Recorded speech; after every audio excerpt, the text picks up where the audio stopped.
Good evening and a very warm welcome to all of you who have joined this Saturday for this round of discussion on Talking Films Online. Talking Films Online, or TFO in short, is an informal coming together of teachers, students, researchers, filmmakers, and cinephiles interested in cinema, more importantly, interested in talking and writing about cinema. The online group came together quite spontaneously during the pandemic and lockdown in June 2020, while Dr. Geeta Vishwanath from Baroda and I have been coordinating the activities of TFO since its inception.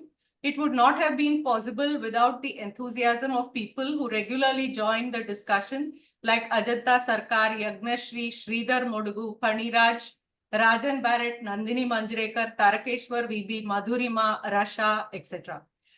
So far, we have organized nearly 170 online events, which include weekly discussions on a pre-decided film, besides a few month-long film festivals and discussions. We have had, for instance, a short film festival early on that was curated by Dr. Nipa Majumdar, a French film festival curated by Abhijit Ranadev, an Iranian film festival that was curated by Dr. Praveena Cooper. We had an Adur Fest that was curated by VK Cherian, and recently we had a Green January 2024 where we discussed films on farmers, that is this January. We have had as many as 170 discussants such as Madhav Prasad, Theodore Bhaskaran, Amandeep Sandhu, Babu Subramanian, Devparna Roy, Bhashwati Ghosh, etc. There are over 170. I can't name all of them. And there is Asma, of course, today. Filmmakers, as it has happened this time, often have made available their films exclusively for TFO members to watch by generously sharing links to their films. And they have also joined in the discussion. We've had directors like Jayant Cherian, Girish Kasarwali, Adur Gopal Krishnan, Aparna Sen, Anjali Montero, and KP Jayashankar, Karan Bali, Amol Palekar, Akshay Indikar. And also we had director Kesri Haru, who had joined the discussion. P. Sainath too recently joined the discussion when we discussed a documentary in which he features. The TFO WordPress blog is also alive. We have had people send us their film reviews and articles, and we'll be posting it on the blog, including translated articles. In June last year, we've had the third smartphone short film contest. This is mainly for people, young people studying in colleges and universities. This was to mark the TFO third anniversary in June last year. I request you all to please mute yourselves. And hopefully this year too, we can repeat this feed in June. Our WhatsApp group and Facebook group is a forum to share film-related information. And we've had members sharing interesting articles too on it, besides, of course, the information that Geeta and I post about the TFO events. This week, to mark the upcoming International Women's Day, we are discussing the film Pinjaron Ki Udaan today. My attention was drawn to this documentary film when I saw the filmmaker Sujith Kumar's Facebook post, probably in early January, where he mentioned that this film was selected for a festival in Italy in 2023 and had become a special jury award nominee. He had also mentioned that the film was screening at the Kadal Fest, celebrating Adivasi and Dalit art and literature festival, which was organized last year towards the end by a host of very eminent institutions and organizations. It was at that time that I got in touch with Sujith, and he very kindly accepted our invitation to come on TFO and also share the link to his film so that we can all watch his film. Sujith hails from Kerala. He is an independent filmmaker and is alumnus of the Government Film and Television Institute, Bangalore. Immersing himself in different places and cultures, Sujith has been on a journey of exploration where he has worked on various documentaries and short films. In 2019, he chose to focus on the vulnerable populace living in the old city of Hyderabad, where he focused on portraying the normalization of everyday violence that women experience, provoking the audience to question and engage with this crucial issue. The film that we are watching today was made possible with the support of the GFTI, his institution batchmates, friends, NGOs, well-wishers, and their contribution during the challenging times of COVID. The discussion on this film will be initiated by Dr. Asma Rasheed, colleague, friend, partner in crime in many events. Dr. Asma Rasheed is Associate Professor and Head Department of English Language Teaching, the English and Foreign Languages University, Hyderabad. She has been teaching for over 2 decades. Her academic and research interests include gender studies, ELT, language planning, translation, and literary studies. Asma supervises research and has also presented papers and published in these areas. She's also co-authored a textbook on gender titled A World of Equals that was published in 2022. Asma's other areas of particular interest is Hyderabad studies, which is why she is particularly apt for today's discussion, and particularly with reference to Muslim women. She's currently engaged in co-editing a translation of Different Tales, a series of children's stories from vernacular context, published earlier in English, Telugu, and Malayalam, towards its publication in Urdu. Very warm welcome, Sujith and Asma, and all of you who have joined this discussion today. And it's now over to you, Asma. Thank you, Nikhila. Thank you, Talking Films Online, Geeta and Nikhila, for inviting me for this session. You know, I've been here before, so but I'm not guilty. I'm guilty of not being very regular at all. So thank you for thinking of me, and also this opportunity to watch this lovely film and think about it, and listen to all of you as well, your thoughts about it. Hello, Sujith. We'll talk more later, of course, but just hi for now. Okay, good evening to everyone. I've been invited to talk about Pinjaron Ki Udaan, which is a documentary, as Nikhila said, which has been directed by Sujith Kumar. So I'll talk a little bit about what the film is about, and then maybe a little bit of what I sort of, occurred to me as I was watching it. And then perhaps we'll move towards the discussion. So as I'm sure a lot of you would have watched this, most of you would have watched this film, but the film is, it sort of locates the lives of a bunch of women who are associated with a Women's Resource and Welfare Center in Hyderabad called Shaheen. So the film sort of talks to these women, and it is the camera which sort of moves and allows the women to talk, and we listen to them and we hear them and we sort of watch them, and we gather a whole lot of things just simply by how things are being organized. But let me just begin first with the content of this documentary. It begins, it talks to these 4 women, not tracks perhaps, but talks to these 4 women, Sultana Begum, and later on, others, Taslim Begum and Wasim Fatima, and also then later on Pooja, K. Pooja, right?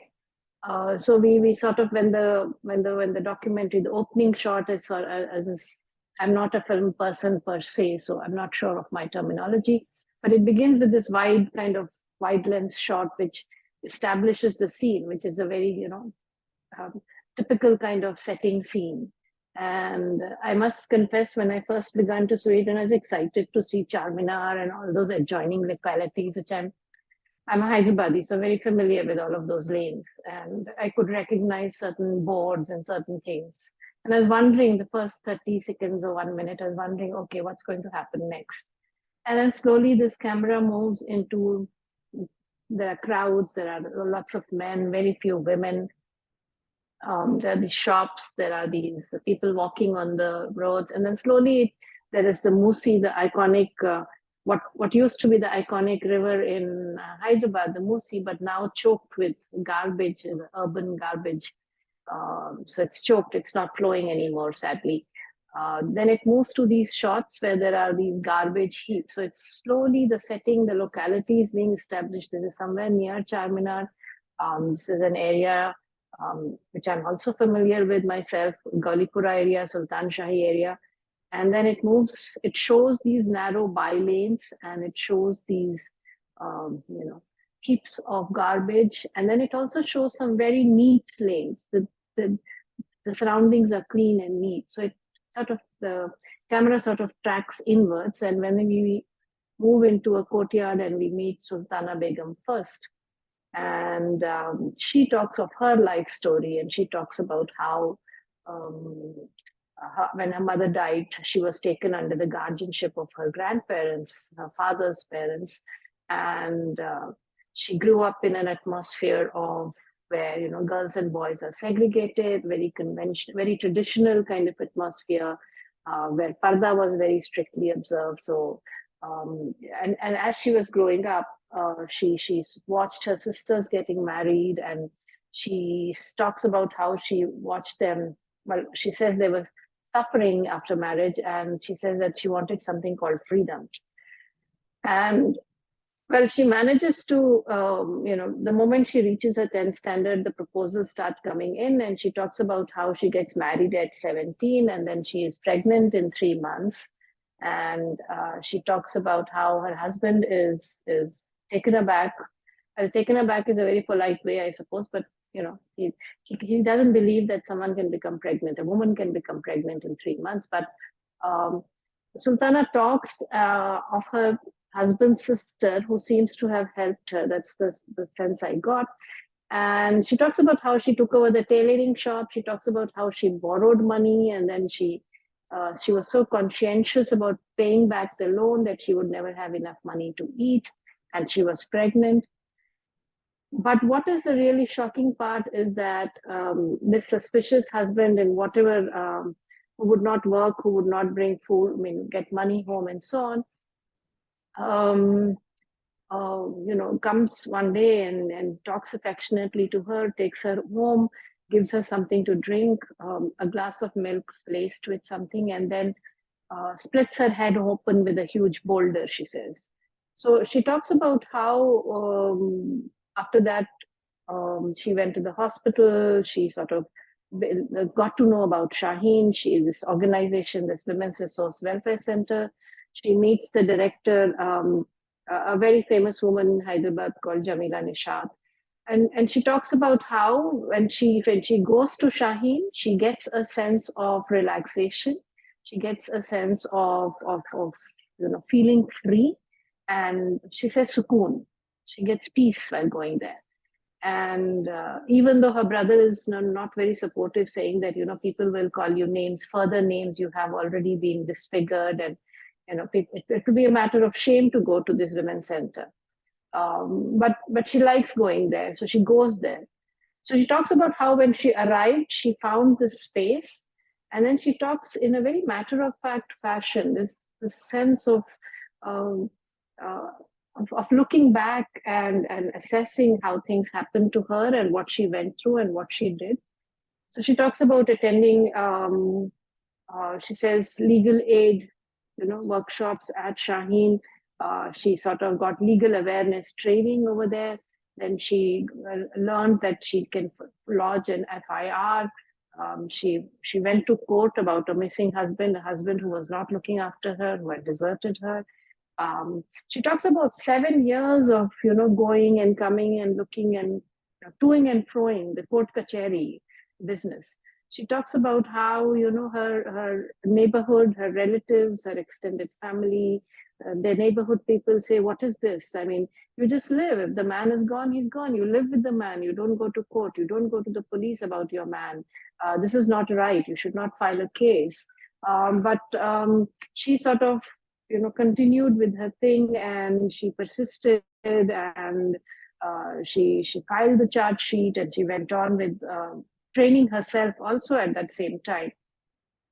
So she trained herself. She got her own training about legal awareness about these things, and now she says that she has, over the course of the film, she talks about how she has visited different countries. She has carried out surveys towards research studies. She has, gone for workshops in schools and colleges and universities. She says she has participated or arranged, performances to raise awareness about issues. She talks about working with her disfigured face, right? People would be frightened. So her earlier employer, a small private school, would not give her a job. And she talks about how she covered her face so the children are not frightened. So this is one person who talks about all of these things. The next person in that film, I think, is Tasleem Begum. Tasleem is slightly younger than the other women. I think among all the four of them, Tasleem is among the younger ones. Two of them are younger, Pooja and Tasleem.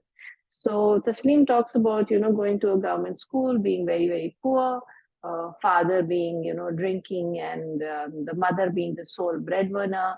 And there were younger siblings, and there was not enough to eat, and they were all like at the very brink of something which could be very hard to imagine for most of us.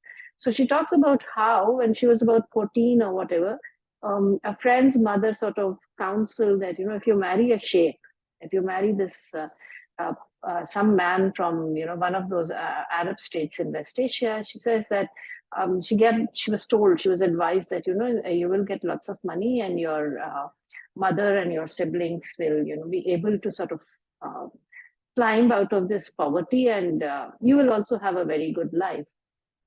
So she talks about it. She talks about the experience of, somebody bringing some kind of proposal or some kind of, news about it. And she talks about going somewhere towards this, and how even the wedding is performed in a very kind of questionable manner. She talks about how when she goes to this lodge, the police comes in. There is already another woman who had been married in the morning to someone else, so the police comes. And Tasneem is taken away, I think, to a shelter home of some sort. She talks about Thagi jail, which is near Kachiguda, I think. So she talks about being taken to this place near Thagi jail, which is Thagi jail. And she talks about how they said that she will only be released after she's 18. And she used to cry about it, but finally there was some negotiation. Her family came, and I think Jamila also went, and she was released with the family's assurance that they will not do this kind of thing again. So Tasneem talks about how she came back. This is something happened after her eighth standard.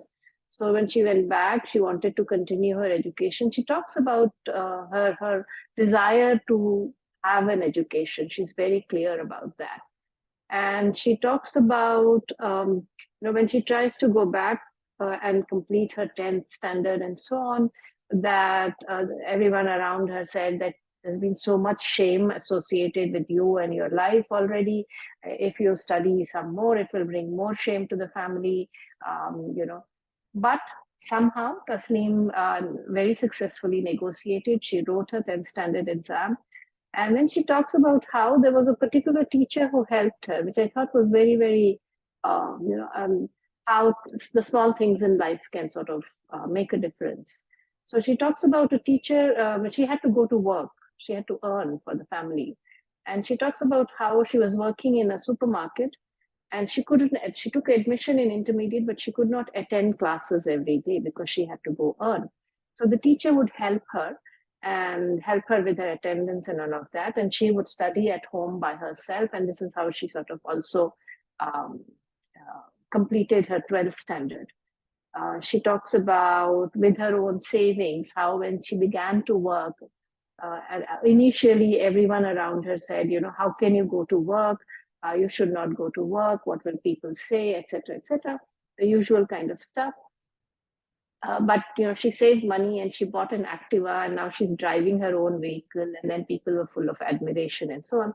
So Tasneem basically talks about becoming independent, about education which allows her to learn new things, get exposed. Because she repeatedly says that when she got when this marriage thing was happening, she really didn't know what even marriage involved, right? She gives a little laugh and she said, I had no idea what was marriage actually, what was a wedding actually.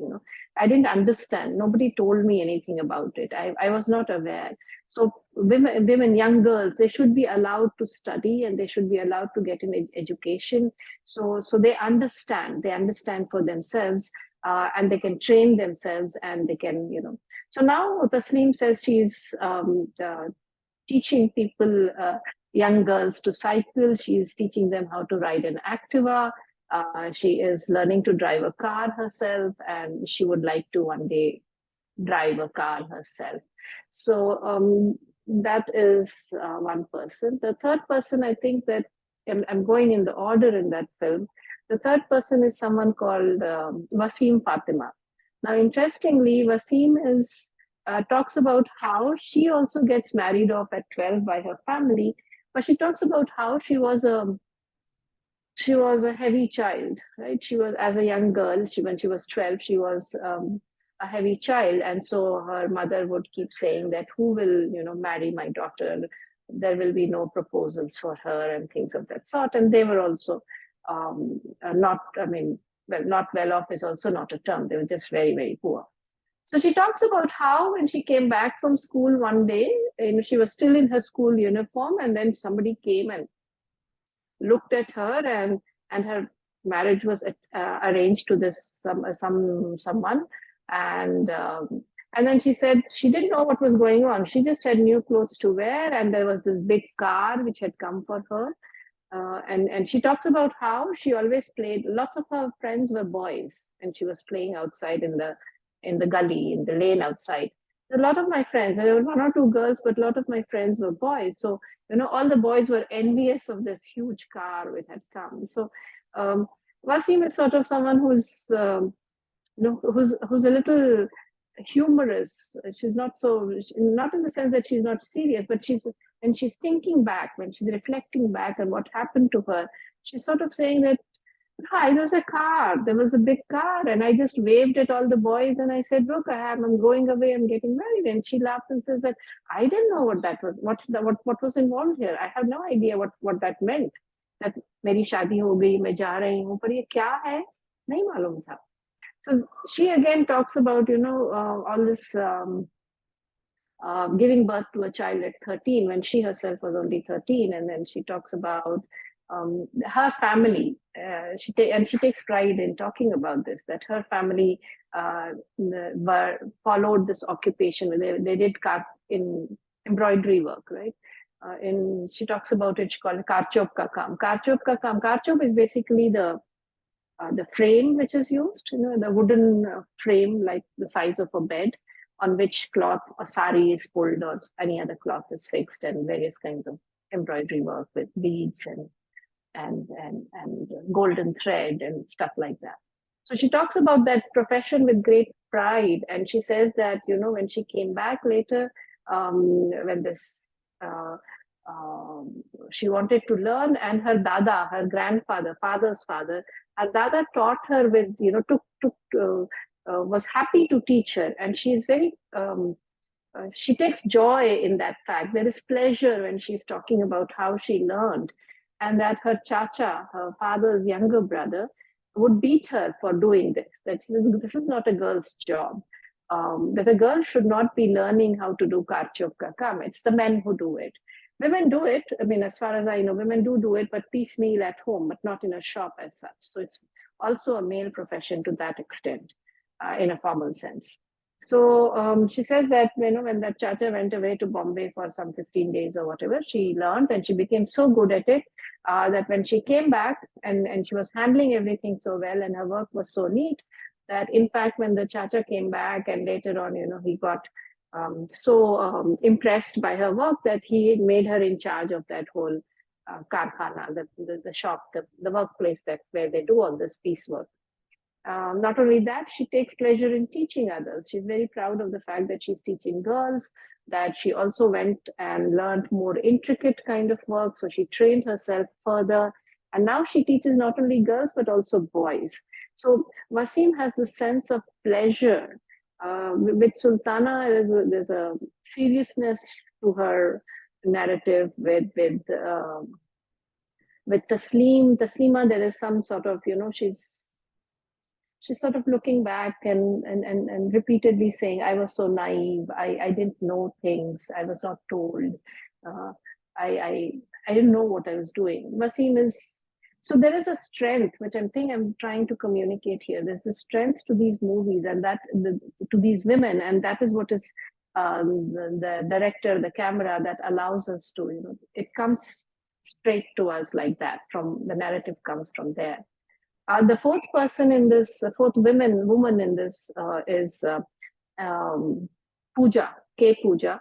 And she comes from the scavenger community. She's a dropout from school. And she talks about how in her community, the women wear a ghungat, they wear the veil. And she talks about being sexually abused by an uncle at home when she was a young child, a girl. And she talks about how in their community, nobody goes to the police station. You're ostracized. People will stop any communication with you if you go there. So everything is decided by a panchayat, some 5 elders of the community, the 2 aggrieved parties all sit together, and the men have discussions and the men make the decisions, and that's it. You stay there. I mean, that is the final decision. She talks about how in her life she uses the word waste.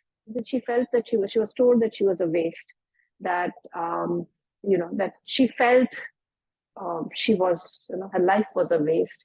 But by coming to Shaheen, she felt important. She learned that she is what she does is beautiful. Her work, that she teaches computer classes at Shaheen now, and she says that nobody is perfect. That whatever one does to the best of one's ability, that is what is perfect. So so these 4 women who are talking about their lives, they're talking about I mean, when I'm saying it's very, very sanitized. It doesn't, the immediacy and the force and the rawness with which they speak, but at the same time they don't speak with anger at what happened to them in that sense. They're more evaluating, they're assessing, they're reflecting. And they're reflecting now from very clearly a position of strength. So it is that strength which comes through, I think, and which perhaps Sujith can talk more about how they did this, but it is that strength which they're constantly speaking from today, wherever they are. So these are the things that occurred to me. A couple of other things, there is the police station, the inspector is speaking, the DCP is speaking, and Jamila Nishat herself speaks about, the objectives of her organization, how it was set up post 2002, how she talks about, gender equality and communal harmony as the 2 most important objectives of her organization. And she talks about, that a girl should become so empowered that she can make her own decisions, which will only come through education and training. So she should be capable of making decisions. She should have gained some kind of exposure of the larger world, understand how things work, and all of this takes time. And she talks about how equality is not just on paper, in the law, in the judiciary, in systems, that it has to be enacted, it has to be taken a hold of, and it is these women who have to do it, and she's very clear that that is what she's doing. So for me, the 2 main kind of points which I think that apart from the fact that these women are speaking from their strength, the 2 other points that I'll conclude with. One is that, and it comes through when I think 2 people talk about it, if I remember, Jamila talks about it, and she says that when she began her organization, early on in that, they said that there was something about, there was some kind of resource person and some kind of workshop where they were talking about how beating a wife is a crime, battering a woman is a crime, domestic violence. And apparently there was this reaction that is, what is a man if he doesn't beat his wife? If he doesn't do it, if he is a man, that is his right, or so on. So now this is a very kind of, we are all familiar. This is a very non-negotiable kind of line. And but when the girls talk about it, and at least I remember Pooja talks about it, and I forget who else also. It'll come back to me. But Pooja talks about it, and she says that how when she first came to teach computer classes, she was a little scared of the boys when the boys, young boys, would come in to learn. And it's only as she was interacting with them, as she was sort of teaching them in their classes or whatever it is, she learned that she need not be uncomfortable, that every boy is not bad, that even they have to learn to respect girls, so they should also be taught to respect girls. So I thought this was a very important thing, that we're not just thinking in terms of educating women. Shaheen is not just thinking in terms of educating women, but Shaheen and all the people who are now part of that, part of doing their work at Shaheen, are also thinking in terms of how we also need to think about the boys. Yeah, the next thing which they all talk about, and which I thought was also very important, that they're talking about interacting with the police. So Jamila talks about how she keeps telling the women that the police is your friend, that if there is a problem, you should call them, you should not be afraid, that there is no stigma, there should be no stigma attached to a woman who walks inside a police station. That conventionally, traditionally, these are the assumptions, that any woman going to a police station is, not a proper kind of person, proper woman. So she talks about this, and this seems to be a very important thing, a kind of intervention that we should be able to access, whatever measures that are available to women without fear. It is our right to avail of this. There are sections, there are FIRs, so this is also something Sultana talks about, that we can go, there are certain sections, we can lodge, and there's a complaints officer, there's a whole cycle through which it can go through, etc. So this business of going to the police, the fear of the police, that is something which I think they were also working on, which they are very, very proud of. Yeah, so I think I've spoken enough. I've nearly 30 minutes, and discussion is always much more useful to sort of help us get going. I really don't know how I should say something to Sujith, because the film is so wonderful. It is, of course, largely it is also about the women. They are so strong. They've been through so much, and they're able to talk about it now without being bitter, without feeling that they have to continue to be victims, that they have been able to move past certain things in their life. That's the sense I got. And I think that has a lot also to do with the skill and the craft of the team behind the camera. So I will stop now, and Nicola, are you moderating? Yeah, thank you very much, Asma, for giving us those details about each of the subjects, who are very important voices in the documentary. I also wanted to make this known, that we did try to get in touch with Jamila Nishad. And if it was another Saturday, she would certainly have joined us. It so happened that she was traveling this week, and so we cannot have her here. Otherwise, we would have also got a perspective from someone who has who's so closely responsible for some of these life transformations through the organization.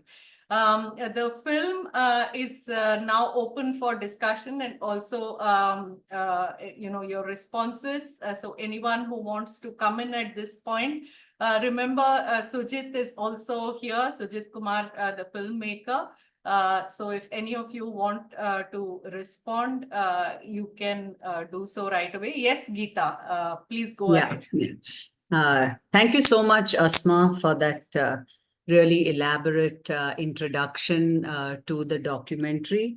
And I would just like to begin from one of the things you have already spoken about, and that is and that is something that had struck me as well while watching the film, and that is how each of the women in the documentary speak now from a position of strength. You know, it is something that that I found remarkable.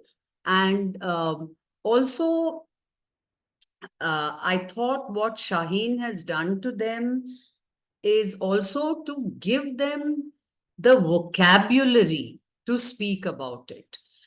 For instance, Pooja, she speaks in Hindi, but she uses the term sexual abuse, you know, with so much power behind it, you know, and with so much awareness. And because one of the things that you need, you know, to resist something is the vocabulary. And and somehow she seems to have acquired that, which I thought was something really fascinating. And my question to Sujith would be, you know, in any documentary, familiarity with the subject is something so crucial, you know. And from his subject position of male, how was he able to, you know, even think of a subject that is essentially about women, and how did he manage to extract such honest and such powerful testimonies from the women? Because people don't open up to anybody and everybody so easily, especially when it comes to such deeply, you know, personal and sensitive issues. But Sujit seems to have really succeeded in doing that so well. So I would just like to understand his process. Sujith, would you like to come in and respond? Yeah. Yes, Sujith, you can go ahead. Hi, can you hear me? Yes, Yeah, yes. we can hear you. We can hear. Yeah. Okay. First of all, thank you, Talking Films Online, and thank you, Nikhila. And thank you so much, Asma ma'am. You conveyed the message really well. I think nobody said it so perfectly till date. I think. And thank you all, and thank you for watching the film. Actually, I came to know about this story when I was in Film Institute during 2016. So there was a strike going on, and we were working with a lot of people. And I actually went to Film Institute after working with different documentary filmmakers and different media activist groups, including Pedestrian Pictures at that point of time. So I was working with women-oriented subjects. I was working with issue-based documentaries and other short films, etc. So I was having a particular interest in such kind of subjects, actually. So it was during that time my batchmate, actually my senior in Film Institute, he's from Hyderabad. He was staying in, he's from Hyderabad. So he used to tell me about stories which he used to heard from his friends during when he was in Hyderabad. So he told me about those stories. Some stories were about, child marriage and domestic violence, etc. So I thought of doing some research. So then I searched for the stories. Then I meet a few people from Hyderabad who actually used to do some research about it. So just like that, some of them suggested me about Jamila ma'am and her work. So then I directly went to Facebook and searched for her, and I sent a request to her. Then I started speaking with her. And we took like 3 years. 3 years in those from 2016 to 2019, we were communicating over phone calls, chats, and extra about Shaheen. What are things are happening over there?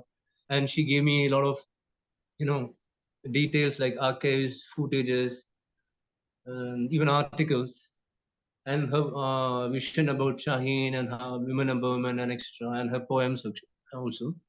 She wrote some beautiful poems about life of women. So she gave me all those details in those 3 years, and it gave me kind of a confidence, to go there and do this work.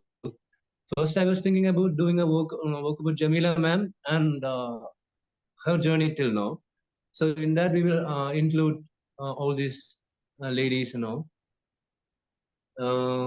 Then once I went there, what happened is I spent my first 3 weeks or 4 weeks completely to be with them. These people.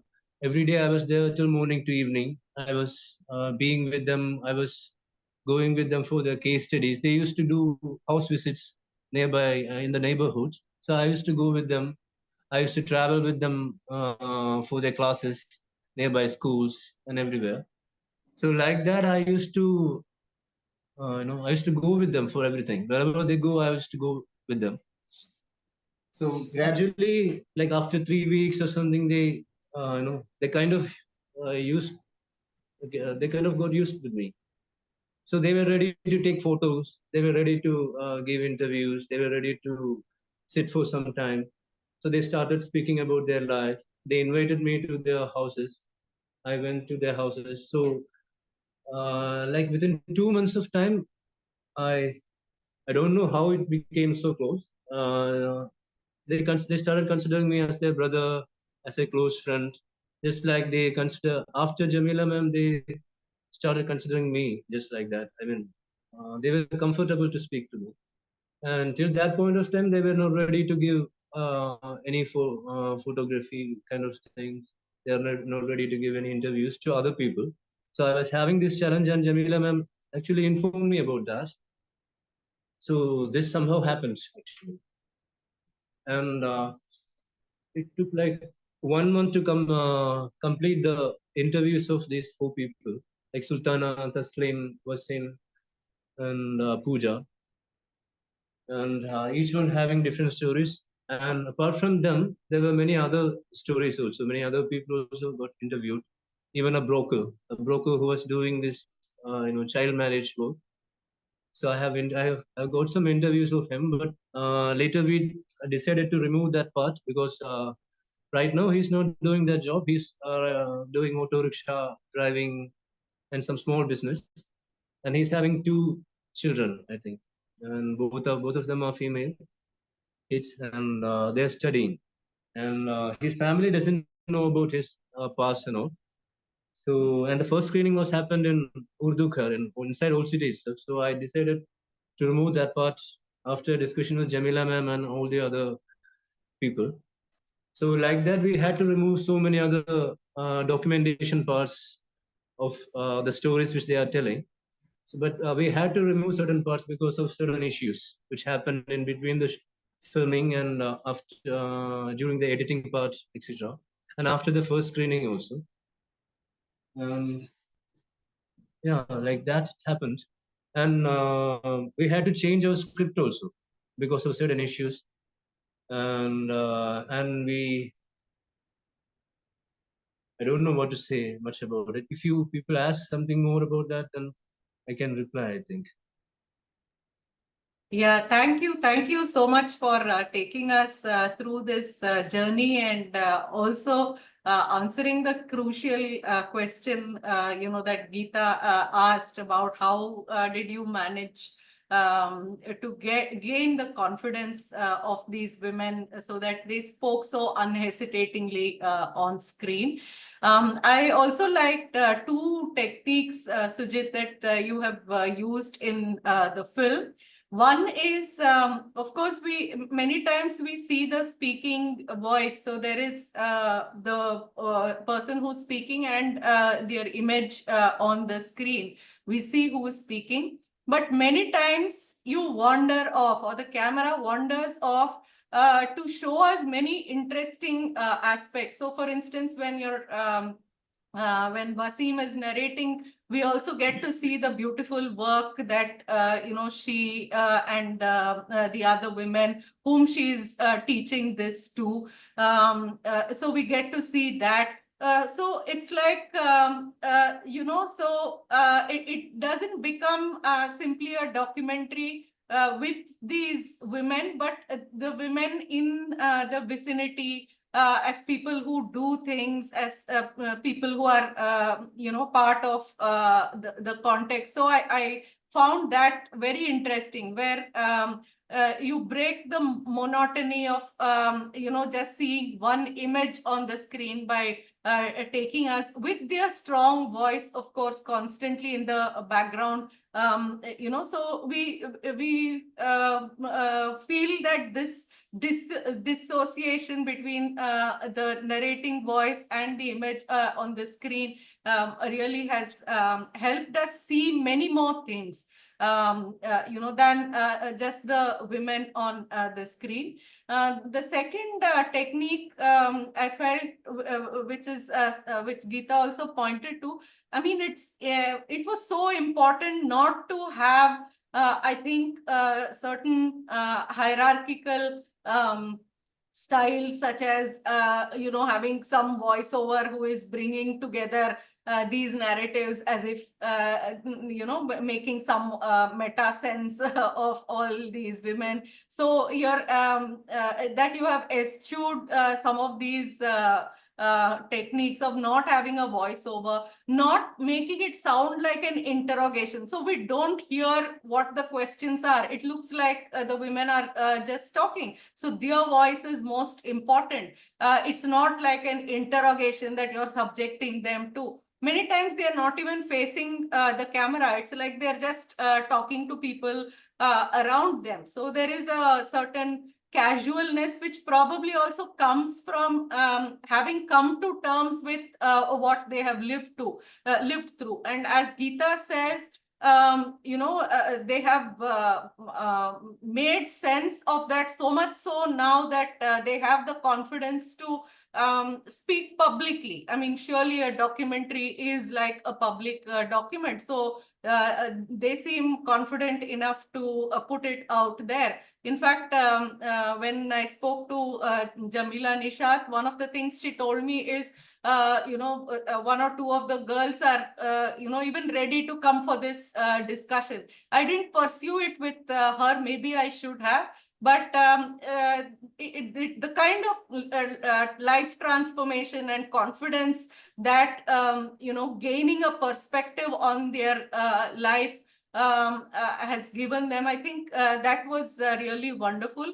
And we're so happy that, we are bringing this film, this discussion on this film as a part of International Women's Day, so that we don't just see the celebratory aspects of women's life. What we see in this film is the distance that these women have traveled. So, and both in terms of having gained experience and also perspective on how their life has been in the past. So thank you, Sujith. I don't have any particular question, but just want to congratulate you for making this interesting documentary. If you want, yeah, go ahead, Sujith. Yeah. No, it's just thanking you. Is there any questions? Like, you were asking questions? Yeah.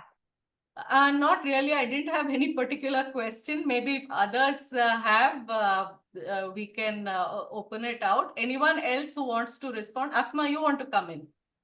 Yeah, sorry. Just to, I was, I'm hogging, I realize I'm talking too much, but I wanted to add what Nikhila was saying about the wandering camera. And I just wanted to also say that I liked the way this camera was also tracking these young boys. It was showing all these young boys chasing kites or jumping over the roof, and you can see that these are very narrow lanes, narrow ledges, and they are. At one point, I was just looking very carefully. Is he going to fall down or what?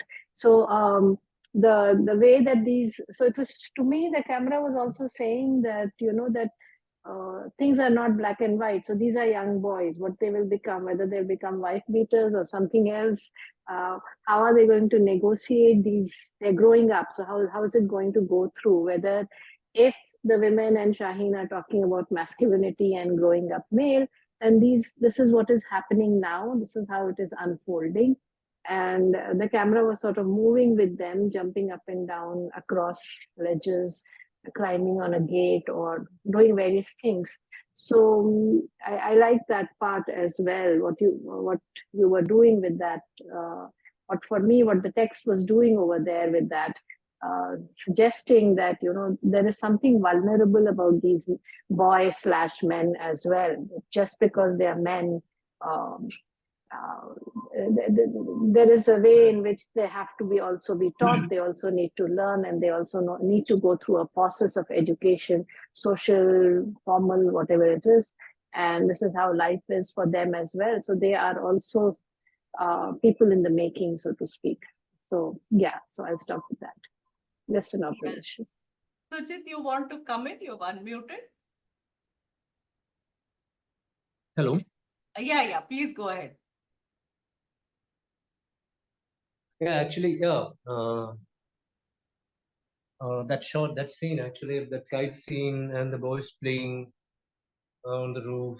It's actually one idea behind that was the thing which I have said just now.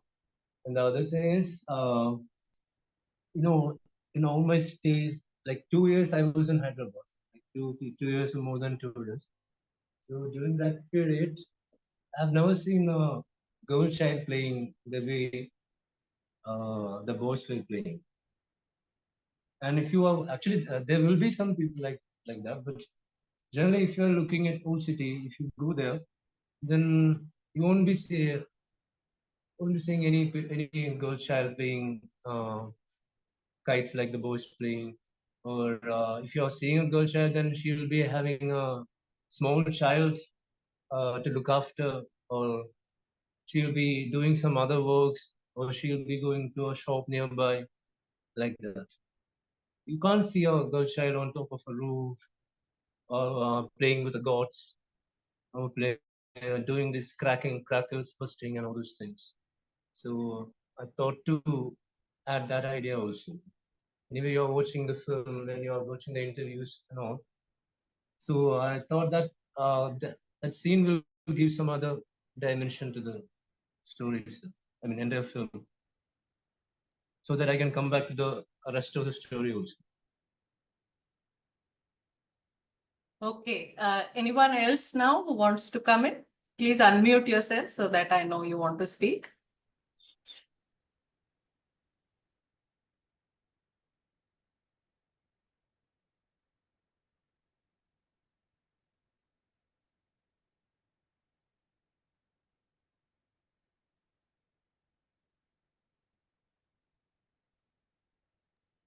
Yes, Fabian, please go ahead.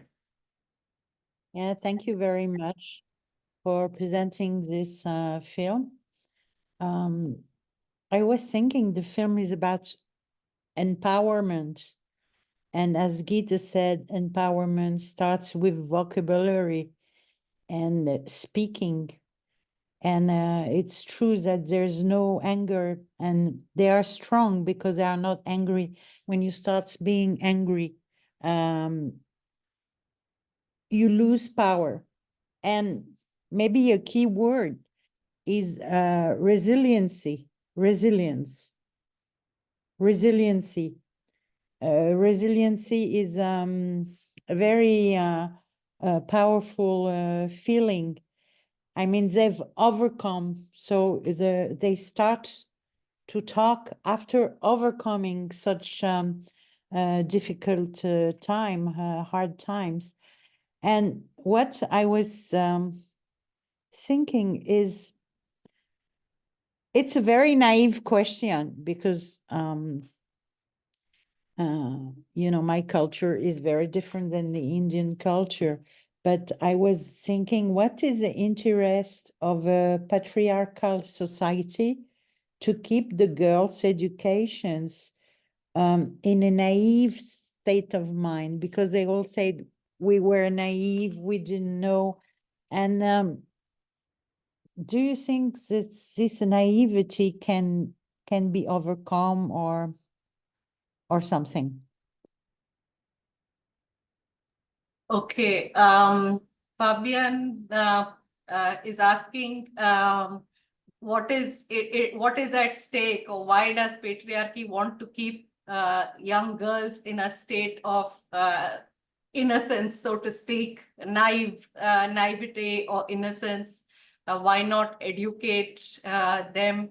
Maybe Asma, maybe you can respond, and then after that, if Sujith too wants to speak.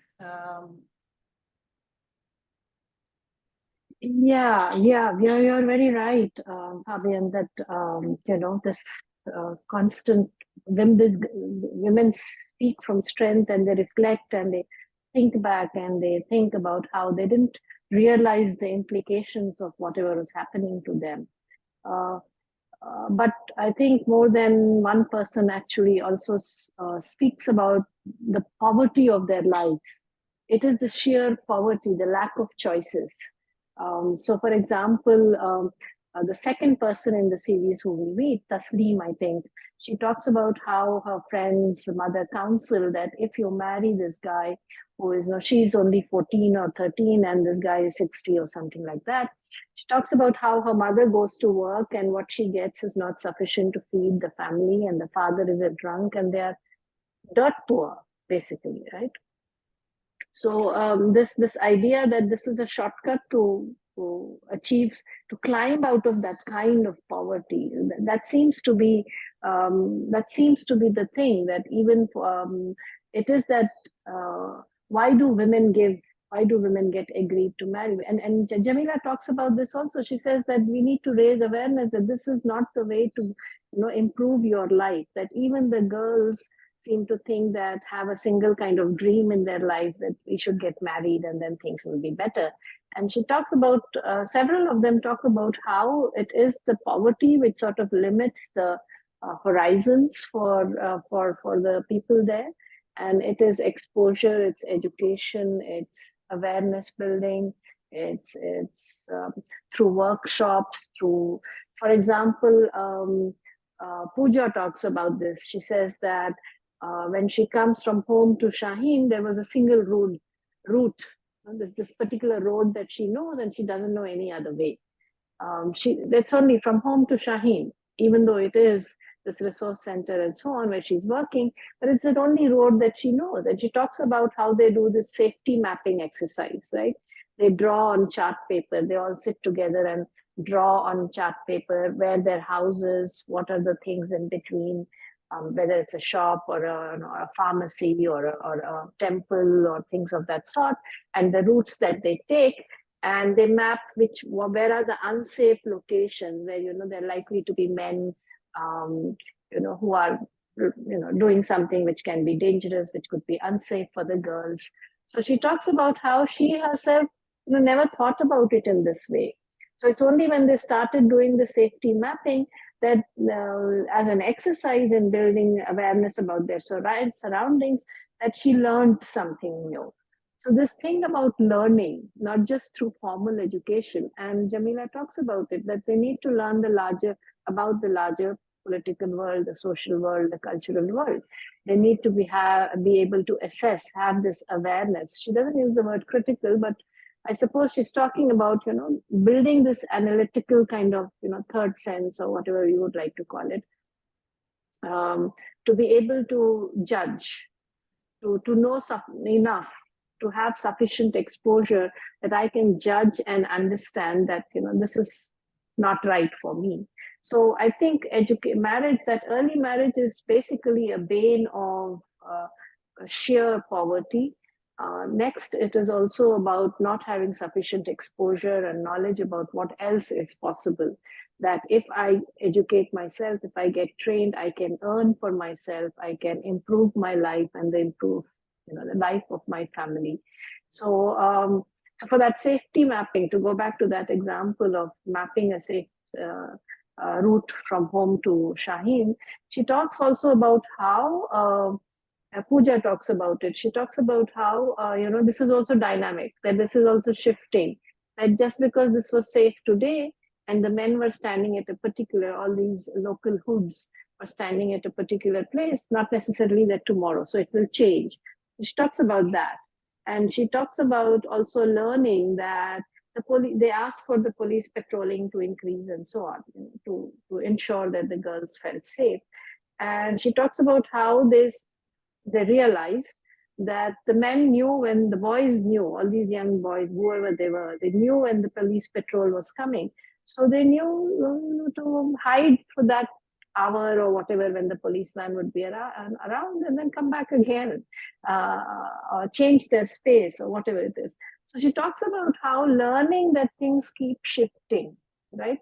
So learning is also about knowing that things are not stable and fixed, that because I've learned this today, I need not learn anything more. So I think it is this awareness of all the complications which are involved, of all the issues which are involved. I think it is that. But if it had to come back to one word, I would come back to sheer poverty. That's about it. Options, lack of options.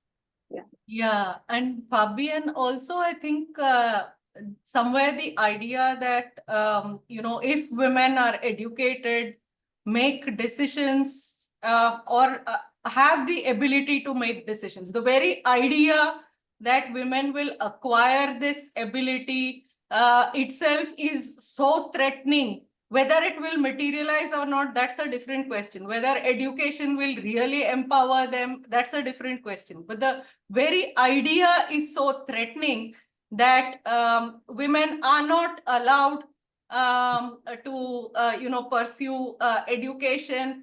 Somehow it becomes a way of exercising control over them by limiting their life choices, by kind of giving them a certain pre-laid out path. If things go well, or whether it goes well or not, this is how they should lead their lives.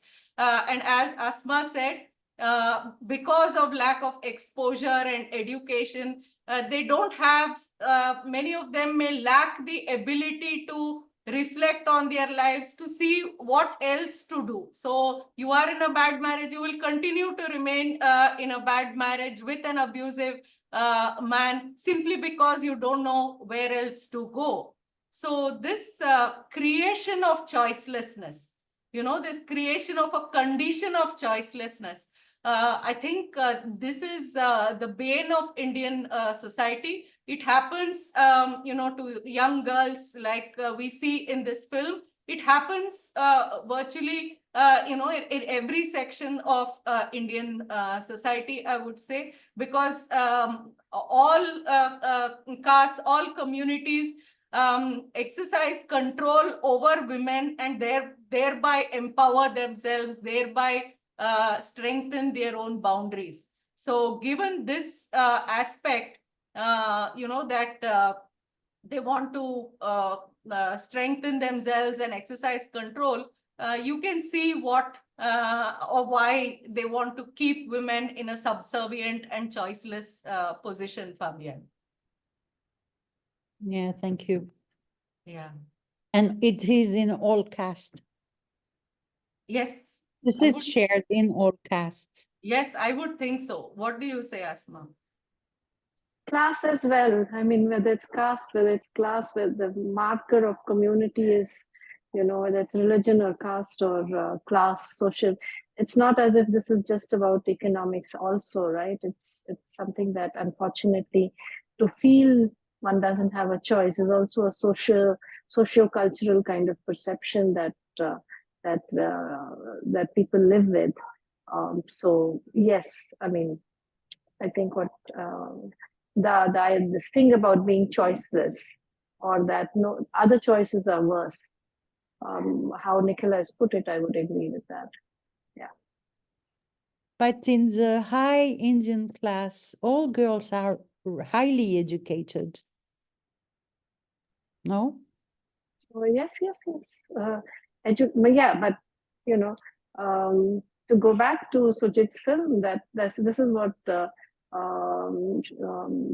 think the director of Shaheen, Jamila, also talks about that education by itself is not sufficient. So also the ability to understand what is at work.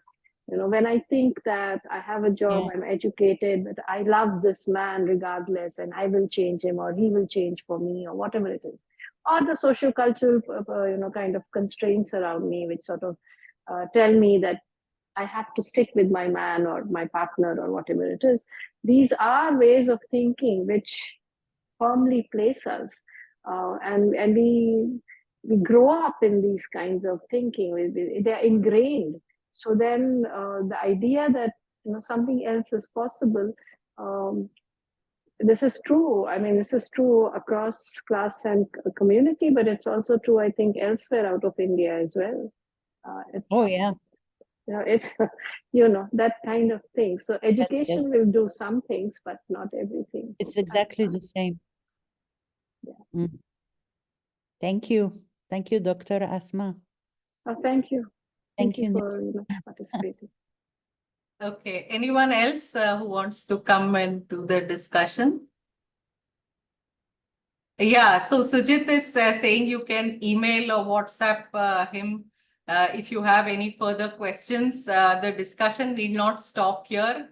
It can continue even outside of this Zoom space. Anyone who wants to respond now to the film?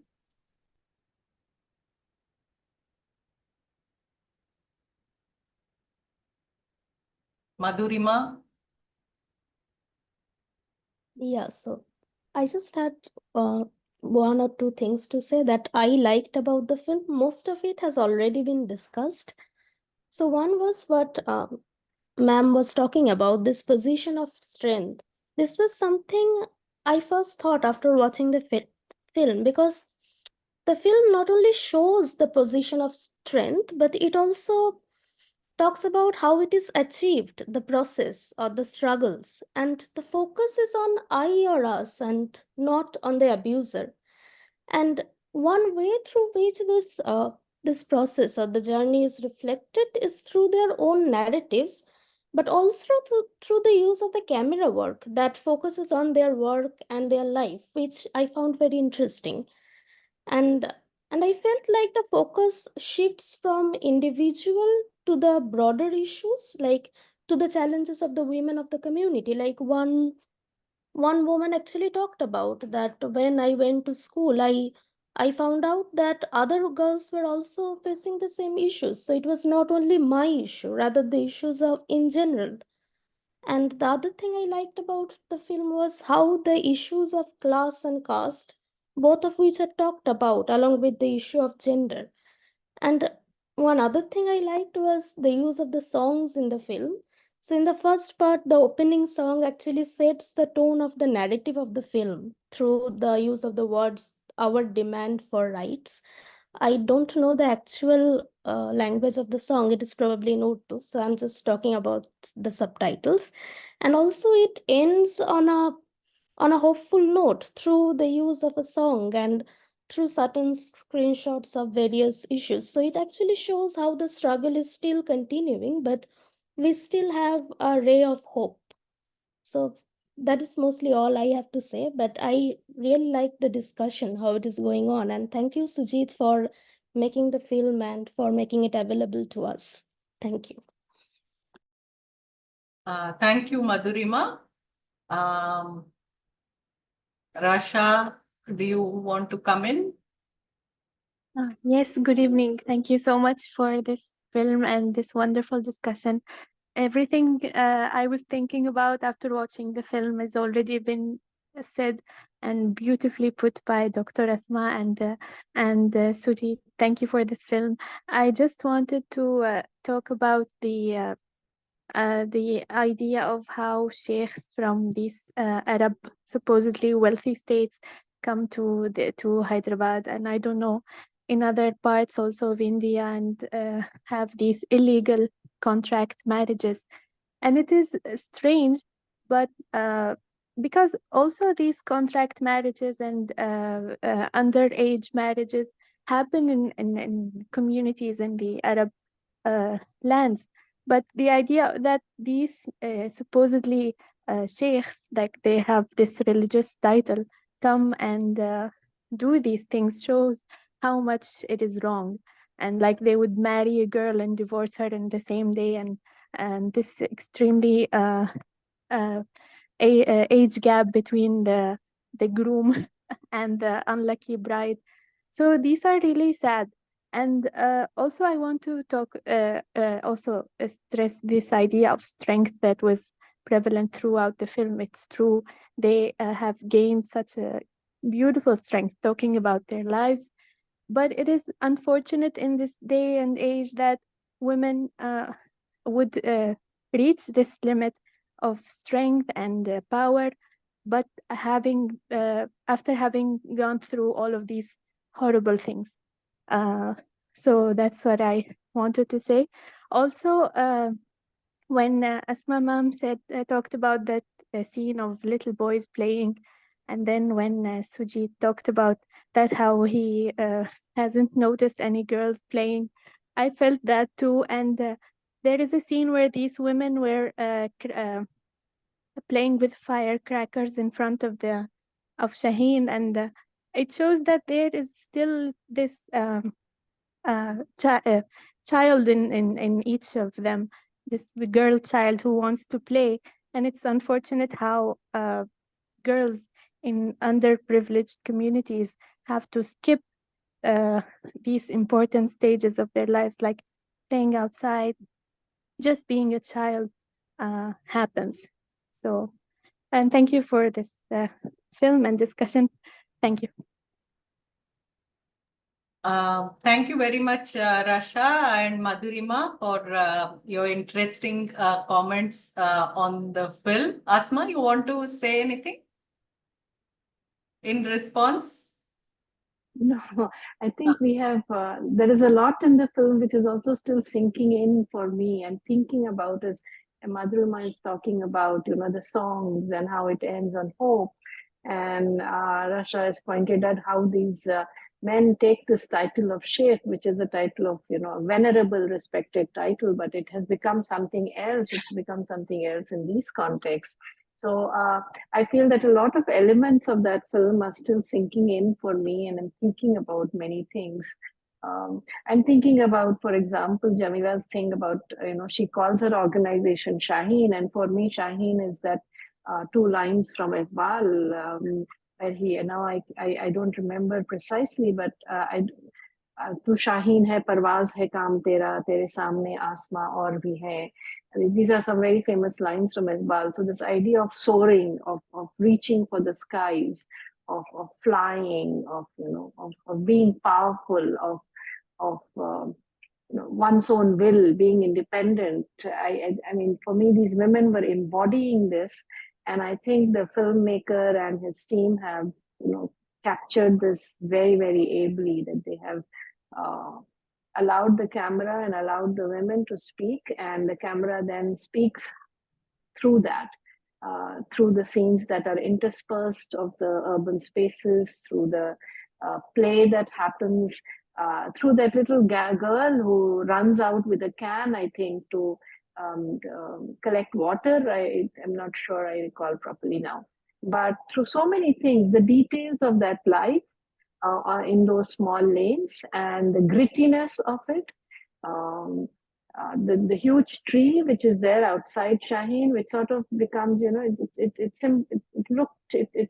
sort of at the crossroads. There are 2 or 3 roads at that place, and so it's something that's happening there. So it's a centrality to that spot as well. So I think there are many elements like these in the film itself, and which perhaps are still sinking in for me a lot, to a great extent. So I will just thank Talking Films for picking on this, for choosing Pinjaron Ki Udaan, and talk to which also allowed me to look at this film and to talk about it, and meet Sujith and be a part of this discussion. So thank you. Anyone else would like to come in? Tarkeshwar? Yeah, thank you for the film and thank you for the discussion, Asma and others. I don't know much about the film, but the issues that have been raised, as Asma was trying to point out, and others have also tried to point out, are very complex. I was just thinking this issue of quote unquote child marriage in Hyderabad becoming an issue for somebody who was doing his studies in Bangalore, but from Kerala. In fact, I also remember that the sheikhs coming and having these quote unquote marriages in Hyderabad was an issue even in the late 90s when we were studying here, in early 90s also. I think this imagination of Hyderabad with this child marriage and this cross continental marriages, how does it fare with Kerala's own twist with the Gulf and the Arab countries? So these are two regions, and both Hyderabad and northern Kerala have a dense population of followers of Islam, and they twist with these Gulf countries are two different things. Does it have to do with historical configurations, or does it have to do with class and economic status, or is it simply gender in its manifestation in this particular region? Because if you take religion as a factor as constant, but the class and the region and the history varies, does the relationship between two regions also varies? That was I was trying to think aloud on those lines. Otherwise, the issue of quote unquote empowerment of these women and the language that they have to speak now, which they didn't have earlier, is of course there is a language given by an organization, and that is the alternative. Whether the alternative comes only when you are a victim and somebody comes to your support to theorize about your own situation and critically reflect on it so that you can find alternatives, or does it have to do with historical forces and the way they shape your life? These are all just thinking aloud. Thank you for the film and also thank you for the discussion. Okay. Any reflections on this, Sujith, Asma, on what Tarakeshwar raised, this point about regional, the different regional histories, so to speak, of these marriages from the Gulf. So are they different? Does Sujith want to reflect on this because given his knowledge of Kerala, that he comes from the Kerala context? Sujith, do you want to respond, or Asma, any one of you? Actually, I don't think that's just because of the religion or religious issues. And about Kerala, if you ask me, I heard certain stories like Arabic Kalyanam kind of things, like from Middle East, people used to come here and marry people, but that is not exactly child marriage or anything like that. Marriages were happening, and of course, child marriages were also happening, I think. I'm not sure about the exact details, maybe. But I don't think that it's just because of the religion or something like that. And child marriage is not only happening in Hyderabad or some other parts of India. It's happening. I think domestic violence and this kind of issues are happening in many other parts of India, I think. I just thought that Hyderabad. I should tell this story It's not just because of that religion is there, because they are having such kind of issues. And it's actually education is one problem is there, and class issues are there, and caste issues are also there. All of these things are playing a part, and this male dominant society is also doing their part to for these things to continue. So there are a lot of things attached to it. It's not just because of a religion, or just not just because of some regions. That's how I think about it. Yeah. Asma, do you have any thoughts on this? Not precisely thoughts, but yeah, I'm glad.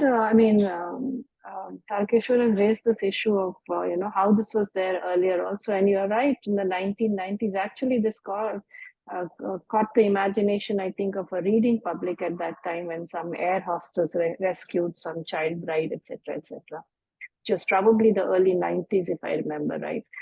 So yes, it was very much there, and I would think that when these women are known, I mean, it's 10 years back that they're talking about.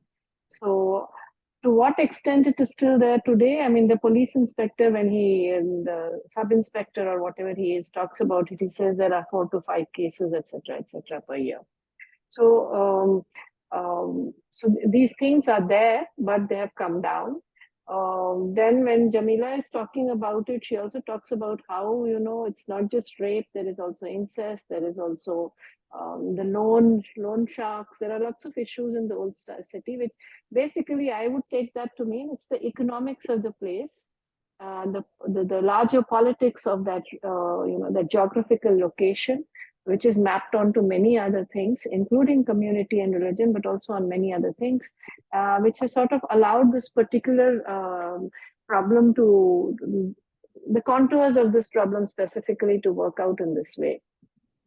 About the Kerala thing, I wouldn't know very much, but I do know that, as Sujith has just now said, there have been these kinds of marriages that may not precisely be similar kind of early child marriages, but yes, definitely an element of economics there, as far as I know. And also the idea that once those marriages are dissolved, or there is a divorce of whatever kind, or sometimes even also abandoned, that the woman, the stigma of having had this relationship with whatever sanction it was, is attached to the woman who is behind. So as a economic issue, as a social issue, it certainly is there.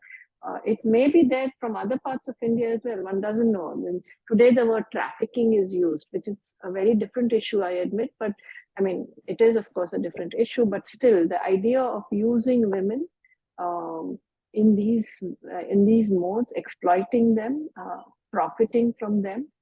But really, in terms of these child marriages, the profit is also this is a very funny thing, right? Because when Taslima talks about it, she talks about how they were promised some 80 or 90,000, and you think about it, 80 or 90,000 is that all her life is, and how the broker takes half, and then from that remaining half they take another 10, saying they're going to arrange for her passport or whatever, and then you think how they've been cheated, and so basically it's exploitation, and it's very interesting. Sujith has talked about how they had an interview with the person who arranged these kinds of deals or broker. Or mushaita is the term that the girl uses.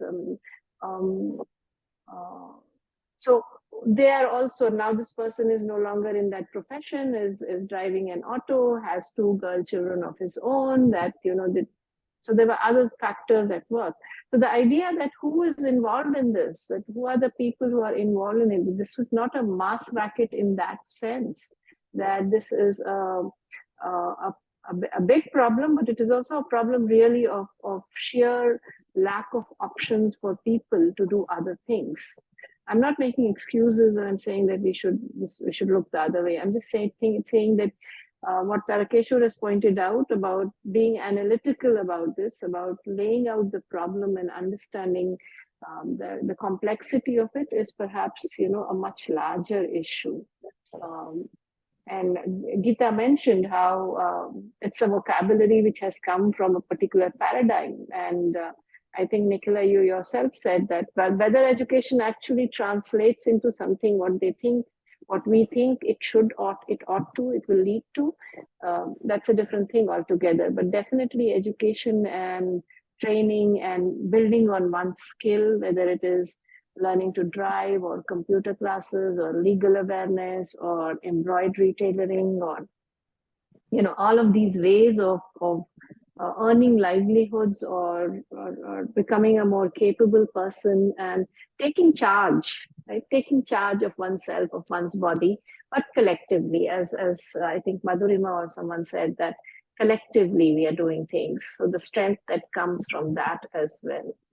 So yeah, this parallel with Kerala, I don't know enough to sort of comment on that, but I know that the phenomenon is not unique, sadly, to Hyderabad. It's just that it has received some degree of attention, I think.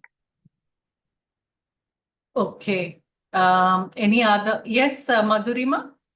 I just have one question that is not very much related to the movie, but the movie also deals with it, and it's probably a very naive question. It is, how does this issue of caste, how does it operate in a Muslim society? Like, my question is it any different from the way it operates in a Hindu society? And my other question would be, does it exist in the Muslim societies outside India? Okay. Yeah, Asma, do you want to respond to Madhurima's questions? I think questions like caste and race exist everywhere, right? With the hierarchies may be different. It's like saying, does being a black Muslim make a difference? Right? It does. So it exists. With Khalid Hosseini writes about it, race, in terms of race, in if you've read his, I forget. Kite what was first. Kite Runner, right? He writes about it in that. People have written about race and hierarchies based on that. So yeah, so to that other question, I think, yes, it exists in every society. How it is named or recognized or how it operates may perhaps, vary a little bit. Caste in Islam now, of course, there's this whole section which will say that Islam is premised on equality, so this does not exist. If you go to any mosque, you will see all the men standing together in row after row, shoulder to shoulder, whether it's the fruit seller or the man who came in a Benz. They stand together and pray. And Ramadan is coming soon, right? In less than it's a couple of weeks. And then when you go to a mosque, you will see that everyone sits together to break their fast. So they're dining, eating together. So there will be this section which will say that, look, caste doesn't exist. We don't have this concept. We don't have it. But unfortunately, that would be a perception that not everyone shares. We also know that caste is a construct. It's a structure which is very much part of where we are located. And regardless of whether whichever religion I am in, caste in terms of hierarchy, in terms of differentiation, in terms of how I look at other people based on where they're born, in which kind of family, and then correlating that with other kinds of markers, that's very much a part of where we live. So one very, very quick question I would ask, if anyone said that there is no caste in Islam, I would say, okay, so who will you marry and who will you not marry? Right? Your daughter or your son or you yourself, whichever way you want it. Will you marry X and will you not marry X? And that's a very quick indicator to my mind that tells us, in that kind of traditional kind of, not a self-choice kind of self-arranged marriage, but in this kind of thing will tell us very quickly that caste does exist. I will not marry my son or my daughter, or my father will not marry me to XYZ, but will want, ABC. That's a very, very quick and very clear indication that caste cannot be denied. It is there. And that's how I see it. Thank you, ma'am. Okay. Any other questions? Anything else that anyone wants to say?